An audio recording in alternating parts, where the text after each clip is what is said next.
আসসালামু আলাইকুম সুপ্রিয় দর্শক, সবার কি অবস্থা? হাজির হয়ে গেলাম দীপ্ত টিভির নিবেদিত খুশবু নাটকের ১১২তম পর্বে কী সব ঘটতে চলেছে তার অগ্রিম আপডেট নিয়ে। এই পর্বটি কেউ মিস করবেন না, কারণ এই পর্বে আপনারা দেখতে পারবেন অবশেষে শাকিল আশরাফের ক্রিমিনালের শিকার হয়ে গেল খুশবুকে দেখা যাবে তাকে পুলিশ ধরে নিয়ে যেতে এলে রিশাদ কিছুই তখন বুঝতে পারবে না যে কেন পুলিশ তাকে ধরে নিয়ে যাচ্ছে। তখন শাকিল বলবে, রিশাদ, তুমি নিজেকে অনেক বুদ্ধিমান মনে করো তাই না? তাই তো এমন একটা মেয়ের প্রেমে পড়েছিলে। এই খুশবু হলো তিতলি মির্জার খুনি, পরিচয় গোপন করে গা ঢাকা দিয়ে কোম্পানিতে চাকরি নিয়েছিল আর তোমাকে প্রেমের ফাঁদে ফাঁসিয়েছে।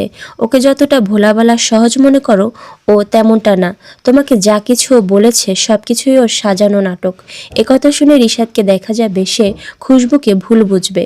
খুশবু তখন রিশাদকে বারবার বোঝানোর চেষ্টা করলেও রিশাদ তার কোনো কথা না শুনেই সেই চিঠিটা হাতে নিয়েই খুশবুকে ভুল বুঝে সেখান থেকে চলে যাবে। পরবর্তীতে খুশবুকে যখন পুলিশ ধরে নিয়ে যাবে তখন খুশবু রিশাদের মায়ের কাছে সায়ানের দায়িত্ব দিয়ে যাবে এবং বলবে, আন্টি, আপনি সায়ানকে দেখে রাখবেন, চিন্তা করবেন না। মিথ্যা যতই শক্তিশালী হোক না কেন, সত্যের কাছে একদিন তাকে হার মানতেই হয়। আমি খুব তাড়াতাড়ি ফিরে আসব। উত্তরে রিশাদের মা বলবে, শাকিলের মতো পিশাচের হাত থেকে আমি কতক্ষণ সায়ানকে আগলে রাখবো জানি না। তখন পুলিশ খুশবুকে নিয়ে যেতে শুরু করলে খুশবু শাকিলকে বলবে, আপনার মতো খারাপ মানুষ আমি দুনিয়াতে আরেকটা দেখিনি। আপনাকে বরদোয়া করার রুচিও আমার নেই। আপনি দ্বিতীয়বারের মতো আবারও একটা নিষ্পাপ বাচ্চাকে একা করে দিলেন।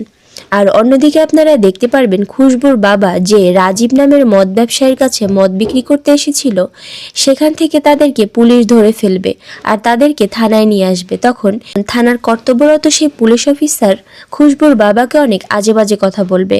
তখন সেই মদ ব্যবসায়ী বলবে, স্যার, এই মুরব্বি কিছুই জানে না, ওনাকে আমি কোনো ব্যবসায় ঢুকাইনি, আপনি প্লিজ আমাদেরকে ছেড়ে দেন। আর এছাড়াও থাকছে আশ্চর্য সকল ঘটনা। সুতরাং সবাইকে খুশবু নাটকের আগামী পর্ব দেখার আমন্ত্রণ রইল। ধন্যবাদ।